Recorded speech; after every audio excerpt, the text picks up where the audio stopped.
심판 그리고 은혜의 언약 이런 제목으로 같이 오늘 오후에 말씀을 나누도록 하겠습니다. 길지 않은 시간 나누려고 합니다. 집중해서 같이 말씀 나누시고 은혜 받고 돌아가실 수 있기를 바랍니다. 짧게 한다니까 벌써 아멘 소리 나오지 않습니까? 여러분, 노아라는 이름의 뜻이 무엇인지 아십니까? 많이 들었잖아요. 우리가 노아라는 사람을 다 잘 알죠. 노아라는 이름의 뜻은 안식이라는 뜻입니다. 안식. 창세기 5장 28절에서 29절 보면 노아의 아버지가 누구냐? 라멕이에요. 라멕이 182세에 아들을 낳았는데 노아를 낳은 거예요. 그 노아라 하면서 뭐라고 말하냐? 이르되, 노아라고 이름을 지으면서 이르되 여호와께서 땅을 저주하심으로 수고롭게 일하는 우리를, 이 아들 노아죠, 이 아들이 안위하리라 하였더라. 그러니까 노아라는 아들의 이름을 지었던 이유는 땅에서 하나님께서 땅을 저주했잖아요. 인간들이 너무 죄악이 관영해서 아담과 하와 때부터 땅은 존재받았지만 수고롭게 일하는 게 너무 힘들어서 이제 이 아들을 낳으면 이 아들을 통해서 뭔가 하나님이 우리를 안위해 주시기를, 또 안식을 주시기를 원했던 거예요. 그런 뜻과 소망을 품고 아들을 낳고 그 아들의 이름을 노아라고 지었다라는 것이죠. 누구나 이 저주받은 세계에서 살아간다는 것은 힘들고 어려운 일입니다. 우리가 세상에서 하는 많은 일들이 신나고 재미있고 즐거운 일도 많지만 대체적으로 어떤 일이든 쉽게 되는 일은 없어요. 세상에서 가장 행복한 게 가정 아닙니까? 근데 가정에서 살아가는 것, 가정에서 가정을 이루고 가정생활을 한다는 것 자체가 그렇게 쉽지는 않아요. 쉽지는 않아요. 가장 어려운 것 중에 하나는 부부간의 관계 문제도 있고, 무엇보다도 부모한테는 가장 평생의 숙제가 자녀 아닙니까? 세상에서 가장 안 되는 것이 뭐냐? 자녀 농사 아닙니까? 모두에게 이게 쉽지가 않아요. 그래서 땅에서 겪는 삶에는 많은 어려움이 있어요. 고통이 있어요. 단지 노동의 고통과 어려움만 있는 게 아니라 그냥 땅에서 살아가는 것 자체가 많은 사람들에게는 수고고 어려움이고 고생이고 그리고 괴로움이기도 해요. 고역이죠. 살아가는 것 자체가. 바로 그러한 고역과 같은 우리 인간의 삶에서 뭔가 하나님께서 안식을 주시기를 바라는 마음으로 아들의 이름을 그 아버지가 노아라고 지었다라는 것이죠. 그러니까는 이 라멕이라고 하는 인물은, 노아의 아버지는 이 타락이, 인간의 타락이 우리의 삶의 영역, 전 영역에 얼마나 심각한 부정적인 영향을 미치고 있는지를 잘 알았다는 것이죠. 그래서 자기 아들 이 노아의 출생으로 인해서 좀 상황이 좋지 않은 상황이 조금이라도 더 나아지기를 바랬던 것이죠. 그러나 안식과 구원에 대한 이 라멕의 발행과 달리 오히려 노아 때에 세상은 안식을 누린 게 아니라 어떤 일을 겪게 됩니까? 엄청난 끔찍한 홍수 심판을 겪게 됩니다. 인간의 극심한 타락으로 인해서 하나님은 창세기 6장 17절에서 홍수로 생명의 기운이 있는 모든 육체를 멸절하시겠다, 그것으로 세상을 심판하시겠다라고 선언하십니다. 이 홍수는 대재앙이었고 전 세계적인 사건이었습니다. 이것은 타락한 세상을 향해 하나님께서 마치 무엇을 선언한 것과 같느냐? 창조 세계 해체를 선언한 것과 같습니다. 창조 세계를 만들어 놓으시고 그를 해체해버리신 것, 당신이 만드신 걸 해체해버렸어요. 그러나 창세기 6장 18절에서 이 끔찍한 심판에도 불구하고 하나님은 무엇을 행하시냐? 노아와 언약을 맺으시겠다라고 말씀하십니다. 왜 이 언약을 맺으신다고 말씀하셨습니까? 노아를 위해서요? 혹은 노아의 가족을 위해서요? 물론 그 부분도 있습니다. 하지만 하나님은 이 언약을 통하여 다시 한번 창조 세계를 향한 하나님의 원래의 목적을 이루시기를 원하셨던 것이죠. 지금 비록 모든 것을 심판하지만 노아를 통해 맺은 그 언약을 통하여 어떻게 된다? 창조 세계를 회복하시기를 원하셨던 거예요. 그것은 전적인 하나님의 은혜입니다. 하나님은 노아나 노아의 가족 그리고 인류에만 사람에게만 관심을 가지시는 것이 아니라 무엇에 관심을 가지십니까? 창조 세계 전체에 관심을 가지십니다. 우린 기억해야 돼요. 하나님은 우리 인간에게만 관심이 있는 분이 아니에요. 창조 세계 전체에 관심이 있어요. 그래서 하나님께서 만드신 자연이나 생명, 소중한 생명이 의미 없이 죽거나 파괴당하는 것을 하나님은 결코 기뻐하지 않으십니다. 창세기 6장 9절 보면 노아에 대해서 뭐라고 표현하냐? 노아는 의인이요 당대의 완전한 자라. 그가 하나님과 동행하였다. 이렇게 나와요. 이것을 보고 많은 사람들은 그렇지. 노아가 그 타락한 사람들 세계에서 구원받은 것은 역시 노아가 구원받을 만한 사람이라서 구원받은 거지 라고 생각을 해요. 하나님이 노아만 특별 선택해서 그 가정과 그를 심판으로부터 벗어나 구원받게 하신 것은 노아가 의인이고 완전한 자라서 그랬다라고 쉽게 생각을 해버려요. 오해예요, 오해. 창세기 6장 1절부터 7절까지 우리가 지난주 살펴봤지만 세상에 대한 극심한 타락에 대해서 묘사합니다. 하나님의 아들들과 사람의 딸들에 대한 이야기를 살피면서 그게 결국은 이 세상이 얼마나 타락했는지에 대해서, 그래서 하나님의 심판이 불가피할 정도로 인간이 타락했다는 점을 말하기 위해서 사용한 비유적인 표현일 수 있다는 것을 지난주에 살펴봤어요. 근데 인간이 그렇게 극심하게 타락하고 인간의 죄악이 세상에 관영했는데 그런 극심한 타락을 묘사한 다음에 그 끝부분에서 창세기 6장 8절에서 뭐라고 표현하냐면 세상이 이렇게 타락했어 하고 그럼 바로 세상을 이렇게 심판했어요 라고 나와야 하는데 뭐라고 나와있냐? 6장 8절에 그러나 세상은 이렇게 타락했다는 거예요. 그러나 노아는 여호와께 은혜를 입었더라 이렇게 나와요. 오해하지 마셔야 돼요. 세상은 이렇게 끔찍하게 타락했어요. 그러나 노아는 달랐어요가 아니에요. 노아는 전혀 달랐어요가 아니라 그러나 노아는 어쨌다? 은혜를 입었다는 거예요. 그러니까 노아가 특별하게 선택받고 구원받은 것은 뭐 때문이다? 노아가 의인이고 당대 완전한 자라서가 아니라 무엇 때문이다? 은혜를 입었기 때문이에요. 근데 여러분 노아를 선택하면서부터 하나님은 무엇을 계획하고 계셨어요? 심판을 계획하고 계셨잖아요. 그죠? 그렇다면 심판 이전에 이미 하나님은 무엇을 생각하고 있었다고요? 은혜를 먼저 생각하고 있었다는 거예요. 무엇보다 먼저? 심판보다 먼저. 우리 눈에는 가장 먼저 이 노아 홍수 심판 때 뭐만 보여요? 가혹하고 무서운 대재앙으로서의 무서운 심판만 보여요. 근데 이 심판이 있기 전에 먼저 무슨 얘기가 나온다고요? 노아가 하나님 앞에 은혜를 입었다는 얘기가 먼저 나온다고요. 그렇다면 심판이 목적이겠어요? 은혜가 목적이겠어요? 은혜가 목적인 거죠.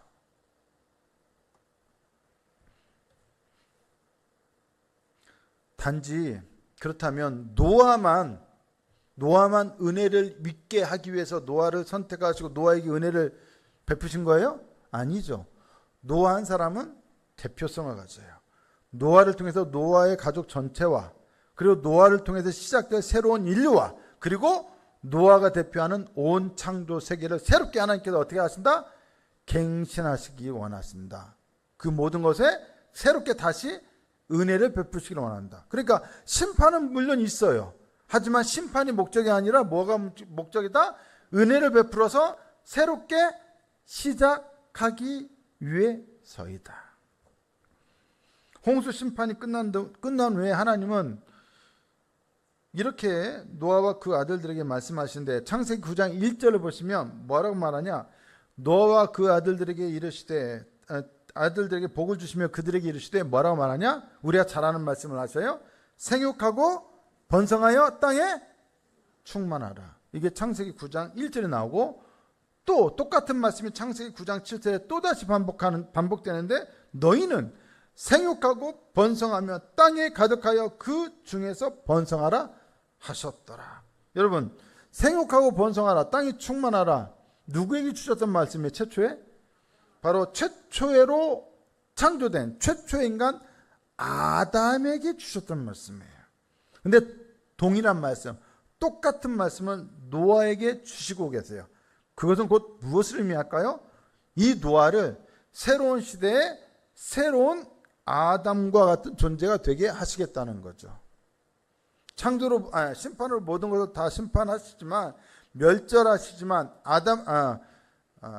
노아를 통해서 새로운 시대를 여시겠다는 거예요. 아담을 통하여 창조 세계를 여신 것처럼 노아를 새로운 아담이 되기 위해서 새로운 창조 시대를 여시게 하시겠다는 거죠. 하나님은 노아를 새로운 아담이 되게 하시고 새로운 아담으로서 창조 세계를 대표하는 노아를 통해서 당신의 모든 피조 세계와 언약을 갱신하십니다. 노아는 두 번째 아담으로서 창조 세계에서 생육하고 번성하고 땅에 충만해야 하며, 두 번째 아담의 통치 아래 창조 세계 역시 새롭게 생육하고 번성해야 합니다. 하나님은 이제 노아와 새로운 출발을 하십니다. 홍수 심판은 창조 세계의 새로운 출발을 의미했습니다. 하지만 심판에도 불구하고 언약을 통해 확인할 수 있는 것은 창조 세계를 향한 하나님의 목적이 아담의 때와 다르지 않고 여전히 동일하다는 거예요. 심판에도 불구하고 창조 세계를 향한 하나님의 뜻은 어떻다? 달라졌다? 아니면 동일하다? 동일하다는 거예요. 창조 세계를 향한 하나님의 은혜는 여전히 첫 창조 때나 지금 심판 이후에나 어떻다? 동일하다. 아멘? 그러니까 제대로 된 부모라면 자녀들이 잘못했어요. 그래서 체벌을 해요. 혼낼 수 있어요. 사랑의 매를 댈 수 있어요. 그러면 정상적인 부모와 자녀 관계라면 비록 때리고 맞는 건 괴로운 일이고 아프지만 그거 다 체벌이 끝나면 그리고 나서 다시 부모와 자녀 간에 재발견하는 건 뭐예요? 역시 자녀를 향한 부모의 사랑이며, 자녀들은 부모가 나를 얼마나 사랑하는지를 다시 깨닫는 거예요. 나를 때린 것조차도 뭐 때문이다? 사랑 때문이다. 그래서 사랑의 매예요. 그죠? 물론 사랑의 매가 지나치게 폭력으로 변질될 때가 너무 많다는 게 문제지만, 제대로 된 사랑의 매는 진짜 사랑을 확인하게 만드는 것이지 그게 폭력으로 변질되는 건 아니라는 거죠. 그래서도 안 되는 것이고, 노아와의 언약은 하나님이 노아 및 그 가족과 시작하신 특별한 관계, 아주 특별한 관계를 나타낼 뿐만 아니라 그분의 창조세계 전체에 뜻하신 바를 이루시기 위해 노아 속에서, 그리고 노아를 통하여 행하실 일을 위한 것이었다. 창조세계의 갱신과 번성이에요. 하나님은 이 언약을 통해 노아 및 노아 가족과 그리고 인간의 죄악으로 인해 저주받고 타락한 창조세계의 언약을 통하여 당신을 꽁꽁 묶어버립니다. 언약은 뭐냐? 본드와 같아요. 본드. 막 붙여버리는 거죠. 당신이 창조세계와 굳이 언약을 맺으신 것은, 노아와 언약을 맺으신 것은 나를 너에게 꽉 묶어버리겠다 이거예요. 그게 언약의 의미예요. 부부간에 서약을 하고 결혼할 때 서약을 하는 이유는 뭐예요? 서로가 서로에게 딱 붙이겠다는 의미거든요. 그러면 하나님은 왜 이렇게 굳이 안 하셔도 되는데 굳이 언약을 통해서 당신 자신을 굳이 왜 우리 인간들에게나 이 창조세계에 얽매이게 하죠? 왜 묶어버리죠? 자신을 왜 창조세계 자신을 구속시켜버리죠? 묶어버렸다는 거잖아요. 도대체 이 언약을 통해서 하나님께서 이루시려는 일이 뭐예요? 안 해도 되는 일을 왜 하셔요? 어떤 사람이 신문에다가 이런 글을 썼어요. 전능하신 하나님께서 세상을 창조하시기 전에 잠깐 피조물의 미래를 들여다보셨다는 거예요. 자, 하나님이 모든 걸 다 아시죠? 전지하신 분이죠. 전지하신 하나님께서 피조물의 자신이 창조할 피조물의 미래를 보시니까 뭐가 보여요? 물론 피조물의 아름다움, 선함, 피조물들이 행복해하는 모습도 보셨지만 당신에게 뭐가 또 보여요? 인간의 크고 작은 끔찍한 폭력과 죄악이 또 난폭함이 창세기 6장 1절부터 7절에 묘사된 그러한 죄악이 끊임없이 되풀이되고 흐르는 것이 보였어요. 인간들의 죄악으로 인한 수많은 한숨의 흔적, 눈물 흘리는 흔적, 피 흘린 흔적이 하나님의 눈에 선명하게 보여요. 의로우신 하나님은 그래서 그 모든 것을 보시고 이렇게 생각하셨어요. 아하, 내가 이 죄인들을 제대로 공정하게 대한다면 이제 막 창조하려고 하는 세상을 파괴할 수밖에 없겠구나. 마치 뭐처럼요? 노아의 홍수처럼, 홍수 심판처럼. 내가 만들지만 이 죄악을 내가 공정하게 대하면, 판단하고 재판하면 내가 이 세상을 파괴할 수밖에 없겠구나. 하나님 생각하신 거예요. 그러면서 그렇다면 파괴할 세상이라면 내가 굳이 이 세상을 창조할 필요가 있을까라고 생각하신다는 거예요. 근데 하나님은 그렇게 생각하시고도 이렇게 결론을 내리셨어요.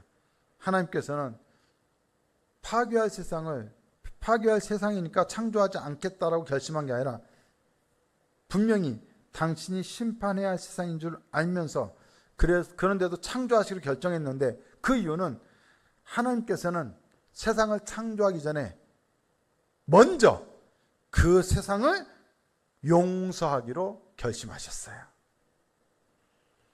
세상이 존재하게 된 것은 바로 그 때문이었어요. 은혜가 있었어요. 용서가 있었어요. 피조물이 존재하게 된 것은 바로 하나님의 미리 용서하심 덕분이에요. 오늘 우리들이 그리스도인이 되고 하나님의 자녀가 되고 오늘 여기서 이 자리에 예배드릴 수 있었던 것은 이미 언제? 우리가 창조된 다음에 용서받은 게 아니라 우리가 창조되기 전에도 이미 그 전에 먼저 영원 전에 뭐 받은 것 때문에? 용서받은 것 때문에 오늘 이 자리에 우리가 있게 된 거예요. 아멘? 놀랍지 않습니까? 그래서 베드로전서 1장 19절에서 20절은 이렇게 말씀해요. 오직 흠없고 점없는 어린 양 같은 그리스도의 보배로 운 피로 된 것이니라. 예수는 창세 전부터 미리 알린 바 되신이나. 언제부터요? 창세 전부터. 창세 이유가 아니에요.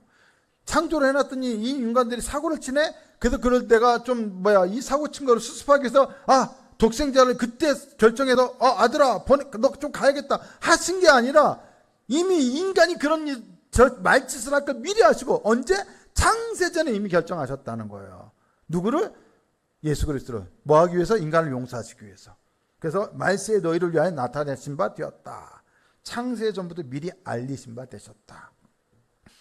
이것이 바로 바울이 말하는 예정의 의미예요. 우리가 알아야 할 신학적 예정론이란 바로 이런 거예요. 우리가 창조되기 전부터, 우리는 존재하기 전부터 이미 우리는 어떤 존재? 용서받은 존재예요. 우리도 한 사람 한 사람이 이렇게 살아있는 것은 용서라는 선물이 생명이라는 선물을 뒷받침하고 있기 때문입니다. 우리의 존재 자체는 이미 용서가 뒷받침하고 있는 거예요. 하나님의 은혜가 뒷받침하고 있는 거예요. 그래서 오늘 우리가 허구한 날 밥 먹듯이 짓는 게 뭐예요? 죄인데도 우리가 버젓이 살고 있네요. 심판받아 마땅한 우리들이, 망해야 마땅한 우리들이, 얻어 터져야 마땅한 우리들이, 쥐어 터져야 할 마땅한 우리들이, 그런데 우리가 살고 있는 것은 하나님의 용서와 은혜가 우리를 든든하게 뒷받침하고 있기 때문이에요. 노아의 홍수 심판을 통해서 많은 사람들은 가혹한 심판, 무서운 심판만 보거나 하나님이 무섭다는 것만 생각합니다. 하지만 이 심판의 목적이 과연 그것입니까? 이 심판을 앞두고 노아가 여호와께 은혜를 입었다는 것과 심판 후에 노아와 언약을 맺은 것이 단지 그분의 심판이 얼마나 무섭고 가혹하며 그분이 얼마나 두려운 분인지를 세상에 알리고 보여주기 위함이겠습니까? 아닙니다. 심판은 물론 가혹하고 두려운 것이지만 하나님의 뜻은 심판에 있지 않습니다. 궁극적인 하나님의 목적과 뜻은 무엇에 있습니까? 용서와 은혜에 있습니다. 그것이 바로 은혜 가운데서 노아와 그리고 모든 피조 세계와 맺은 그 언약의 의미인 것입니다. 결국 왜 언약을 맺었냐? 간단해요. 용서하시기 위해서 언약을 맺은 거예요. 그것도 언제 맺은 거냐? 창조 이후에 맺은 게 아니라 사실은 창조 전부터 맺은 거예요. 그래서 어떤 신학자는 이렇게 표현을 해요. 참 기가 막힌 표현인데, 창조는 언약의 외적 조건이고 언약은 창조의 내적 조건이다, 이런 표현을 써요. 죄송합니다. 어렵지요. 근데 저한테는 이게 너무 기가 막힌 표현이거든요. 하나님은 이미 창조하기 전부터 용서하실 언약을 당신이 창조하실 피조물들과 맺으셨다는 거예요. 우리는 노아 홍수 심판을 통해서 심판밖에 못 보는 경향이 있지만 아니에요. 분명히 앞뒤로 감싸고 있는 게 뭐예요? 은혜와 언약이었어요. 그렇죠? 그렇죠. 대답하셔야 빨리 끝나요. 그 은혜의 언약 안에서 하나님께서 창세전에 이미 우리를 용서하기로 작정하셨기 때문에 오늘 우리가 살아갑니다. 언제나 은혜로우신 하나님의 언약 때문에 우리가 살아가고 있는 거예요. 그 언약의 가장 명확한 클라이막스가 뭐예요? 예수님의 십자가와 부활이에요. 심판은 두렵지만 그 심판 때문에 하나님의 은혜를, 그분의 언약의 참뜻을 우리가 제대로 보지 못해서는 안 된다는 거예요. 그러나 그럼에도 불구하고 우리는 무엇을 꼭 기억해야 합니까? 인간의 죄악은 참으로 끔찍하고 무서운 것이다. 하나님이 얼마나 그 죄악이 나쁜 거면 인간을 용서하시기로 창세전부터 결정하셨던 분이 불가피하게 심판을 행해야만 하셨느냐는 거예요. 그래서 인간의 죄악은 참 무섭다는 것은 그럼에도 불구하고 기억해야 돼요. 하지만 그 끔찍한 죄악을 넘어서는 것이 하나님의 은혜의 언약이란 사실 또한 우리는 분명하게 기억해야 합니다. 오늘 거룩한 주에 우리가 무엇을 듣기 위해서 이 자리에 왔습니까? 무엇을 보기 위해서 이 자리에 왔습니까? 예수 잘 믿으시오. 신앙생활 잘하시오. 그렇게 해서 되겠어. 똑바로 하시오. 그런 책망을 듣기 위해서 온 건 아니죠. 우리가 무엇을 듣기 위해서 왔어요? 하나님이 영원 전부터, 창세 전부터 여러분들을 용서하시기로 작정하시고 그것을 위해서 예수가 그리스도 안에서 언약을 맺으시고 오늘날까지 우리를 이끌어 오셨습니다. 우리는 죄인이지만 그분은 그럼에도 불구하고 그 언약 안에서 우리를 용서하시고 여전히 사랑하시며 연약한 우리들을 붙들고 계십니다. 세상에서 우리가 살면서 실수도 많고 허물도 많아요. 상처도 많고 아픔도 많아요. 그럼에도 불구하고 우리가 살아야 할 이유를 발견한다면 상처가 없기 때문도 아니고 고통이 없기 때문이 아니고 내가 노아처럼 당대 의인이거나 완전한 자라서가 아니라 무엇 때문입니까? 예수 그리스도 안에서 우리에게 맺으신 하나님의 그 언약이 너무도 은혜롭고 기가 막힌 사랑이기 때문에 우리가 살아야 할 이유가 여전히 있다라는 것입니다. 아멘이십니까? 심판 때문에 세상은 멸망당하지 않았습니다. 심판 후에 오히려 하나님의 언약으로 새롭게 시작되었습니다. 그 노아 안에서 이미 하나님은 우리 모두와 언약을 맺으신 겁니다. 우리는 심판을 통해서 멸망당한 사람 입장에서 보지 말고 노아 안에서 구원받은 사람 입장 안에서 이 언약을 봐야 돼요. 그게 바로 성경을 제대로 보는 시각입니다. 사랑하는 성도 여러분, 여러분은 그렇게 하나님께 사랑받고 있고 하나님 여러분들을 극진하게 끔찍하게 사랑하고 있습니다. 그러니까 한 주간 어떠한 상황에서도 힘내시고 기운을 얻으시고 용기를 가지시고 믿음을 가지시고 여러분의 삶을 당당하게 하나님의 은혜 속에서 살아가셔서 하나님께 영광 돌리실 수 있는 복된 이번 한 주간 되시기를 예수님의 이름으로 축복합니다.